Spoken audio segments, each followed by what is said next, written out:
আমি বাঙালি, মাছ ভাত আমার ভীষণ পছন্দের খাবার। কেউ যদি আমাকে বলে তোমার পছন্দের খাবার কি, আমি এক কথাই বলে দিব ভাত। আমি ভাত খেতে ভীষণ পছন্দ করি।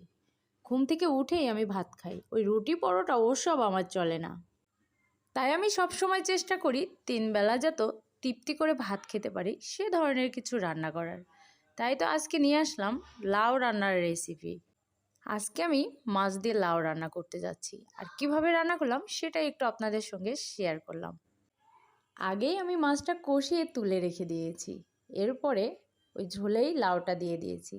লাউটাও সুন্দর করে কষিয়ে নিয়ে ঝোল দিয়ে দিব। ঝোল দিয়ে ঝোলটা যখন বলক হয়ে আসবে তখনই আমি মাছটা দিয়ে দিব। এই হচ্ছে আমার রান্নার। সবসময় কিন্তু মাছ মাংস ভুনা ভুনা কষা কষা খেতে ভালো লাগে না, একটু ঝোল তরকারিটা কিন্তু অনেক সময় আমরা মিস করি। তো আমিও মাঝে মাঝে এভাবে সবজি দিয়ে মাছ রান্না করি, আমার কাছে খেতে কিন্তু বেশ ভালোই লাগে।